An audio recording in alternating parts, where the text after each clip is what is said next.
अस्सलाम वालेकुम जी, की हाल है मेरे वीरों का? ठीक ठाक हो? असी ना गड्डी वाश करा रहे थे तो इतों रस्ते तो गुजर रहे थे बाजी, तो इन्होंने दसिया भी साढ़े घर च आ मसला मसैल आ। पहले तो मैं सोच के जड़ा ना सख्ते चला गया भी इस तरह भी हो सकती है। तो बाजी की मसला तुहाडी भैन नूं? ਉਹਨਾਂ ਨੂੰ ਬਈ ਤਲਾਕ ਹੋਈ ਹੈ।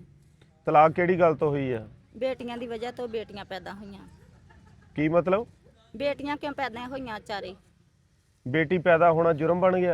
ਪਤਾ ਨਹੀਂ ਉਹਨਾਂ ਨੂੰ ਪਤਾ, ਕਹਿੰਦੇ ਬੇਟੀਆਂ ਕਿਉਂ ਪੈਦਾ ਕਰਦੀ ਹੈ, ਇਸ ਤੋਂ ਬਹੁਤ ਸਖਤੀਆਂ ਦਿੰਦੇ ਸੀ, ਖਰਚਾ ਮਗਰ ਪਹੁੰਚਾਉਣਾ ਪੈਂਦਾ ਸੀ, ਇਸ ਕਰਕੇ ਫਿਰ ਤਲਾਕ ਹੋ ਗਈ। अच्छा, ਹਾਂਜੀ, किनियां बेटियां?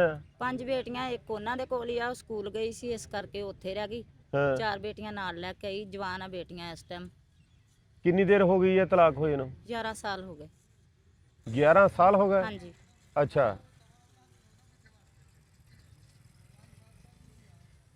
ਤੇ ਹੁਣ ਦੇ ਕੀ ਹਾਲਾਤ ਆ ਬਾਜੀ? ਕੋਈ ਨਹੀਂ ਭਾਈ, ਮੇਰੇ ਕੋਲ ਰਹਿੰਦੀ, ਮੈਂ ਆਪ ਬੇਵਾ ਵਾਂ। ਤੁਸੀਂ ਵੀ ਬੇਵਾ ਹੋ? ਹਾਂਜੀ, 12 ਸਾਲ ਹੋ ਚਲੇ। ਆਪਣਾ ਪਿੰਡ ਕਿਹੜਾ? 382 ਜਲਾਲਪੁਰ। 382 ਜਲਾਲਪੁਰ? ਹਾਂਜੀ, ਅੱਛਾ, ਤੇ ਤੁਸੀਂ ਕਿੱਦਾਂ ਉਹਨਾਂ ਦੀ ਕਫਾਲਤ ਕਰਦੇ ਰਹੇ? ਬਸ ਜਿਸ ਤਰ੍ਹਾਂ ਅਸੀਂ ਟਾਈਮ ਪਾਸ ਕਰਦੇ ਹਾਂ ਉਸ ਤਰ੍ਹਾਂ ਉਹ ਕਰੀ ਜਾਂਦੇ। ਅੱਛਾ ਹਾਂਜੀ, ਮੈਂ ਆਪ ਖੁਦ ਕੱਪੜੇ ਕੁਪੜੇ ਸਿਲਾਈ ਕਰਕੇ ਬੱਚੇ ਪਾਲੇ ਆਪਣੇ। ਅੱਛਾ 12 ਸਾਲ ਹੋ ਗਏ ਮੈਨੂੰ ਬੇਵਾ ਹੋਈ ਨੂੰ। ਅੱਛਾ, ਜੀ ਤੁਹਾਨੂੰ 12 ਸਾਲ ਹੋਏ ਬੇਵਾ ਹੋਇਆਂ ਨੂੰ ਜੀ। ਤੇ ਉਹਨੂੰ 11 ਸਾਲ ਵਿਚਾਰੀ ਨੂੰ ਹੋ ਗਿਆ ਤਲਾਕ ਹੋਏ। ਹਾਂਜੀ, कैसे कैसे सख्त दिल दे लोग आ। मैं की कहां, मेरे को तो अल्फाज भी कोई नहीं है। 382 जलालपुर पिंड आ भाजी। ਜੀ ਤੇ ਹੁਣ ਬੇਟੀਆਂ ਦੀ ਉਮਰ ਕਿੰਨੀ ਕਿੰਨੀ ਆ? ਉਹਨਾਂ ਦੀ 18 ਸਾਲ ਤੋਂ ਕਮ ਹੀ ਹੈ, ਜ਼ਰਾ ਕੁ 2 ਕਮਾ ਅੱਛਾ, ਵੱਡੀ ਬੇਟੀ ਦੀ।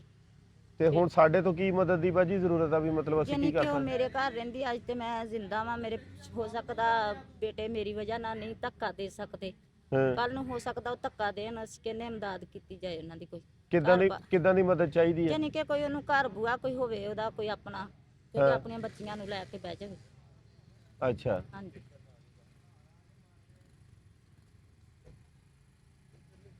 ਬੇਟੀਆਂ ਦੀ ਤੇ ਸ਼ਾਦੀ ਨਹੀਂ ਹੋ ਜਾਣੀ? ਸ਼ਾਦੀ ਤੇ ਹੋ ਜਾਣੀ ਫਿਲਹਾਲ, ਤੇ ਅਸੀਂ ਇਹ ਸੋਚਦੇ ਹਾਂ ਚਲੋ ਆਪਣੇ ਘਰ ਵਾਲੀ ਹੋਏਗੀ, ਕੋਈ ਜਵਾਈ ਭਾਈ ਜਿਹੜਾ ਕੋਈ ਆਏ ਉਹਦੇ ਘਰ ਤੇ ਬਹੇਗਾ ਨਾ। ਹਾਂ, ਅਸੀਂ ਬਾਜੀ ਤੁਹਾਡੇ ਕੋਲ ਪਿੰਡ ਵਿਜ਼ਿਟ ਕਰਦੇ ਆ, ਠੀਕ ਆ? ਠੀਕ ਹੋ ਗਿਆ। ਅਸੀਂ ਤੁਹਾਡੇ ਕੋਲ ਪਿੰਡ ਆਉਂਦੇ ਇਨਸ਼ਾਅੱਲਾ, ਫਿਰ ਵਿਜ਼ਿਟ ਕਰਕੇ ਨਾ ਫਿਰ ਦੇਖਦੇ ਆ ਅਗਲੀ ਸੂਰਤ ਹਾਲ ਕੀ ਕਰਨੀ ਹੈ, ਠੀਕ ਆ? ਹੋ ਗਿਆ, ਹਾਂਜੀ। ਅਫਤਾਰ ਰੋਜ਼ਾ ਤੁਹਾਡਾ? ਨਹੀਂ ਬੇਟੇ ਮੇਰੇ ਦਾ ਰੋਜ਼ਾ ਹੈ, ਅੱਜ ਤੁਹਾਨੂੰ ਹੁਣ ਅਫਤਾਰੀ ਕਰਾਈਏ? ਨਹੀਂ ਅੱਲਾਹ ਪਾਕ ਤੰਦਰੁਸਤੀ ਦੇ। ਸੂਰਜ ਤੇ ਗਿਆ ਥੱਲੇ, ਬਸ ਹੋਣ ਲੱਗੀ ਅਫਤਾਰੀ।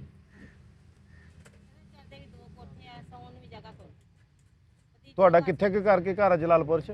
ਜਲਾਲਪੁਰ ਵੜਦੇ ਆ ਸਾਰੇ ਇਸ ਹੱਥ ਨਾ, ਜਿੱਥੇ ਇਧਰਲੇ ਪਾਸੇ ਫਾਰਮ ਨਹੀਂ, ਹਾਂ, ਸੱਜੇ ਹੱਥ ਫਾਰਮ ਆ, ਖੱਬੇ ਹੱਥ ਨੂੰ ਜਿਹੜਾ ਸੋਲੰਗ ਲੱਥਣਾ ਉਹਦੇ ਨਾਲ ਹੀ ਮੁੜਦੇ ਆ ਸਾਰੇ ਐਂਡ ਤੇ ਟਿੱਬਿਆਂ ਵਿੱਚ, ਇਜ਼ਾਫੀ ਵਾਦੀ ਚ ਨਾ ਟਿੱਬਿਆਂ ਚ ਜਗ੍ਹਾ। ਮੈਂ ਵੀ 4 ਮੱਲੇ ਉੱਥੇ ਨਾ ਕਿਸੇ ਕੋਲੋਂ ਹੀ ਵਲ ਕੇ ਤੇ 2 ਕੋਠੇ ਪਾਏ ਆ।